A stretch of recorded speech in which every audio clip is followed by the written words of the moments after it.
Okay. This is Miscanthus. It's called Miscanthus Giganteus. This grass will get about 12 feet tall and will make a complete wall. We planted it 15 feet in front of the tunnel fans, and basically what it will do is it will grow up tall enough and block all of the dust and the feathers coming from out of these fans.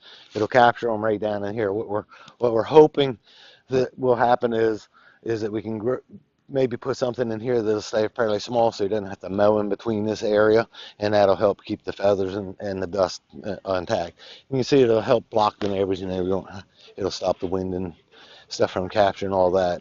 And it also blocks the noise. And one thing that we didn't think about at the time was if there's a strong wind, depends on the layout of the house. When you get strong winds in, it puts back pressure on the fans, and the grasses actually act as a wall, so the strong winds don't hit the fans, and it's actually been proven to be energy efficient to have it here, as well as blocking the sight of the fans and the noise and stuff. This is a test plot that we did for Purdue for their organic farm here, and they wanted to have different species that would grow up at different speeds, different heights, and so forth. As the chickens come out, the gap standards require there's a certain amount of shade for the chickens. So we put in a bunch of different species. These are gaunt redwoods. They'll eventually get 40, 50 feet tall and fill right in. They're not an evergreen. They'll lose their needles. They look kind of like a bald cypress, but they'll lose their needles. The birds don't really need a whole lot of shade in the wintertime, but they'll start sprouting out. So you can see they got buds on them now. This is an eastern white pine. It's an evergreen, so that there will be some shade out here even in the wintertime, and it gets a fairly large. This one is a hybrid poplar. It grows extremely fast, 6 to 8 feet a year. It'll grow up, provide shade, help block some of the winds. We did this is a black pussy willow, and it'll get about 8 feet tall, and it spreads out wide, so it won't be real tall. We won't have to worry about trees falling over, but it's right in front of the fans. The sidewall fans will block that dust as well, and also provide some shade so the chickens can come underneath. And we did a little bit of those. We did a couple of these are called Mary Nell hollies. They're evergreens as well. The next two are an arborvitae that will stay relatively short. These will get probably 8 feet tall. Arborvitaes will only get 5 to 6 feet tall, so they're a little bit shorter. And as you can see, we got a variation of stuff that any other farmer comes by can say, well, I like the looks of that tree, I like the looks of that one. That's what I want to try and put on the farm. These are called beauty berries. They look kind of dormant right now. We prune them up for when we transfer them and store them in a greenhouse. But they'll get about this tall, and they'll lay over, so provide cover, even some so that hawks and stuff like that won't be able to see them. And it gets covered on a beautiful purple berry, and it's a native plant, and it's a fast grower. We got another gone redwood, which we had down there. These are inkberry hollies. They're a native to grow around in the woods and stuff around here, and it'll get yay high and big around like that and stays evergreen. So it'll help out with that as well.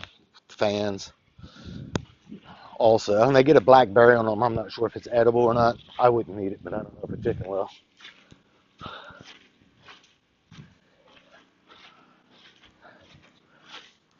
And these are just maple trees, as everybody knows what a maple tree is. It'll get up and spread out wide and provide a lot of shade. At that point, these we're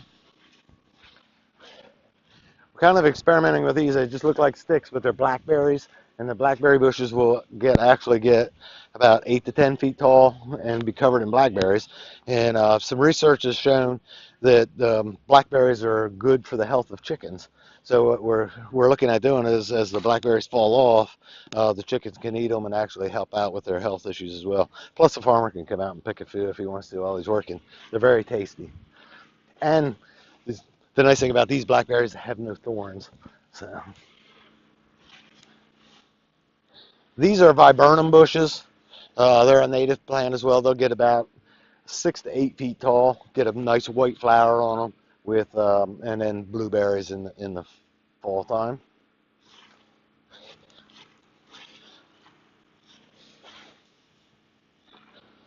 This is, I think most people know what it is. It's a Forsythia bush. I like the arching way that Forsythias bloom or grow. Plus, they get the pretty yellow flower on them. So once it starts growing, it should provide a lot of shade and cover for the birds out here. Oh, this one looks a little sick, but he'll be okay. It's I didn't like the cold. It's a Photinia plant called red tip Photinia, and it'll stay kind of evergreen unless it gets really really cold.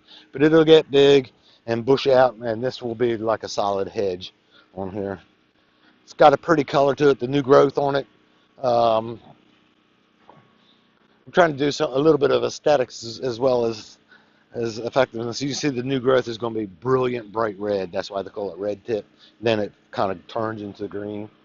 And then at the end, we've got 2 more white pines and some more poplars. And one of the reasons we're looking at the poplars and the pines is as they grow taller, it's going to provide shade for the cooling pad.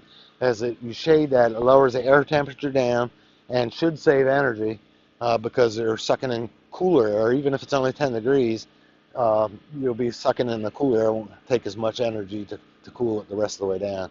So if the outside temperature is 90 degrees, but in the shade it's only 80 degrees, you're saving 10 degrees temperature that you don't have to cool down, which should help with some energy costs on that. And that's what I have.